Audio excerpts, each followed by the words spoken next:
Sabi sa Biblia, tutuparin natin ang kautusan ni Kristo. Hindi ang kautusan ni Moises, hindi ang kautusan ng kung sino-sinong Poncio Pilato, kundi ang kautusan ni Kristo.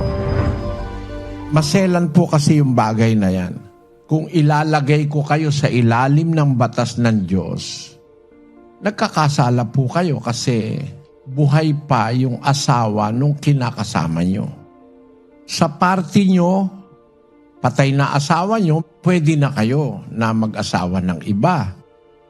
Pero dun sa party nung kasama nyo ngayon, na kanyo'y kapatid nung una nyong asawa, lalabas, nagkakasala siya kasi hindi naman patay yung asawa niya, nag-asawa siya sa inyo. Kaya lang, ang punto ganito, maselan po ito. Nangyari po yan sa inyo, sa Katoliko kayo. Hindi naman tinuturo sa Katoliko yung buong aral ni Kristo. Kaya lang kayo mananagot sa Diyos kung nasa ilalim kayo talaga ng batas ng Kristo. Mabigat pong kasalanan yan para sa inyong kasama ngayon. Kasi meron siyang asawa, hindi naman patay yung asawa niya. Pero kung pareho naman kayong nasa labas ng batas, kasi ang batas po ni Kristo may jurisdiction yan eh. Itinuturo yung batas ni Kristo sa mga taong nasa ilalim ng kanyang batas, yung nasasakop ng kanyang batas. Nasasakop kayo, batas ng Katoliko, batas ng kung aling relihiyon. Hindi naman po yan ang relihiyon sa Biblia. Pakinggan nyo sandali ito para maunawaan nyo ibig kong sabihin. 3:19 ng Roma. Ngayon ay nalalaman natin na ang anumang sinasabi ng kautusan, yaon ay sinasabi sa nangasa ilalim ng kautusan, upang matikom ang bawat bibig at ang buong sanglibutan ay mapasa ilalim ng hatol ng Diyos. Ayon, ang sinasabi ang wika ng kautusan, sinasabi yon sa nasa ilalim ng kautusan. So the law has its effectivity over those who are under the law. Pag wala ka sa ilalim ng batas, ibang sitwasyon yon. Wala ka naman po sa ilalim ng batas kasi nasa Katoliko ka. Iba naman ang batas ng Katoliko eh. Iba sa batas ni Kristo eh. Dapat ilalim ka sa batas ni Kristo. Basahin natin ang 6:2 ng Galacia. Magtulong-tulong kayo sa pagdadala ng pasanin ng isa't isa, at sa gayon ninyo matutupad ang kautusan ni Kristo. Sabi sa Biblia, tutuparin natin ang kautusan ni Kristo. Hindi ang kautusan ni Moises, hindi ang kautusan ng kung sino-sinong Poncio Pilato, kundi ang kautusan ni Kristo. Ngayon, ang kautusan ni Kristo, itinuturo yan ng mga apostol sa iglesia ng Diyos. Sabi ni Kristo sa 28:20 ng Mateo, na ituro ninyo sa kanila na kanilang ganapin ang lahat ng mga bagay na iniutos ko sa inyo. At narito ako'y sumasa inyong palagi hanggang sa katapusan ng panahon. Pinapaturo yan sa mga apostol. Ang mga apostol naman, tinuturo yan sa iglesia ng Diyos sa Biblia. Sa Katoliko, iba naman ang turong batas eh. Ang kasal dyan, may bayad. No? Wala naman bayad sa Biblia. Bautismo dyan, may bayad. Wala naman bayad sa Biblia. Kaya magkaiba ang batas ng Katoliko kaysa sa batas ni Kristo. Sa batas ng Katoliko, kailangan meron kang ninong, may mga saksi, etc., etc. Sa batas ni Kristo, wala namang ganung kasal eh. Ang talagang tunay na batas na magtatali sa mag-asawa ay ang batas ni Kristo. 7:2 ng Roma. Sapagkat ang babae na may asawa ay itinali ng kautusan sa asawa, samantalang ito ay nabubuhay. Ang batas ni Kristo, ang babae na may asawa, itinali ng kautusan sa asawa, samantalang nabubuhay. Kaya sa batas po ni Kristo, bawal ang diborsyo. Kayong mag-asawa, sa ilalim ng batas ni Kristo, bawal ang pagdidiborsyo, ang separation. habang buhay nang nakatali ka dyan sa batas ni Kristo.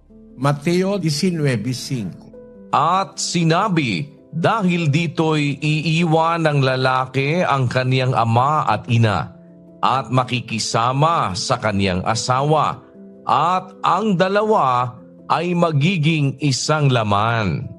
Kaya nga, hindi na sila dalawa, kundi isang laman. Ang pinapagsama nga ng Diyos ay huwag papaghiwalayin ng tao. Yan po ang batas ni Kristo. Walang hiwalayan, walang diborsyo, walang separation. Bawal po ni Kristo yan. Kinasal ka sa protestante na pwede rin magdiborsyo. Hindi yan ang lehitimong batas ni Kristo. Ang lehitimong batas ni Kristo, aral sa iglesyang totoo, bawal ang hiwalayan, bawal ang diborsyo. Bawal po yan. Ang pinagsama ng Diyos, hindi nararapat paghiwalayin ng tao. Nagkahiwalay na kayo. 15 taon na kayong hiwalay. Hindi ko naman kayo sinisisi kasi hindi naman tinuro sa inyo yan ng buong pagtuturo sa Katoliko. Kaya, yung asawa nyo, nung mamatay, nakasama nyo yung kapatid ng asawa nyo, na humiwalay naman sa kanyang asawa, na yung asawa naman niya, nagkaroon na ng ibang asawa. Kaya, lalabas po, kung nasa batas kayo ni Kristo, malaking pagkakamali. Pero kung wala naman kayo sa batas ni Kristo, hindi naman kayo nasasakop, hindi ko kayo sinisisi dahil hindi naman tinuro sa protestante, hindi tinuro sa Katoliko, yung mahigpit na batas ni Kristo tungkol sa pag-aasawa. Ang masasabi ko lang sa inyo, ganito, pwede naman po kayong magsama na kasi nga meron ng asawa yung isa. Kayo naman wala naman kayong cargo de conscience dahil patay na yung asawa nyo. Kaya lang yung asawa nyo sabit doon sa party na yon. Pero hindi rin naman siya malaking pagkakamali kasi yung asawa niya nag-asawa na rin ng iba. Ang masasabi ko na lang po sa inyo, pasakop kayo sa batas ni Kristo. Kasi pagka kayo ay nabautismuhan ng tunay na bautismo, lahat nung nagawang kasalanan sa umpisa, pinapatawad ng Diyos yun. Parang nagkaroon ka na ng bagong buhay. Yun po yung sinabi kay Apostol Pablo sa 22:16 ng Gawa. At ngayon, bakit ka tumitigil? Magtindig ka at ikaw ay magbautismo at hugasan mo ang iyong mga kasalanan na tumatawag sa kaniyang pangalan. Ang kasalanan po ng taong nagagawa sa labas ng batas ni Kristo, napapatawad po yan ng bautismo. Kagaya ni Pablo, marami siyang ginawang kalukuhan ng mga kasalanang mabibigat. Pero nung mabautismoan siya, napatawad siya. 1:13 ng unang Timoteo. Bagaman ang una ako'y naging mamumusong at manguusig at mga alipusta, gayon may kinahabagan ako sapagkat yaoy ginawa ko sa di pagkaalam sa kawalan ng pananampalataya. Pagka ang kasalanan po, nagawa natin ang hindi mo naman alam na buo. Gaya ni Pablo, naging mamumusong ako, mang-uusig ako, mang-aalipusta ako. Gayon man, kinahabagan ako. Sapagkat yung ginawa ko sa di pagkaalam sa kawalan ng pananampalataya.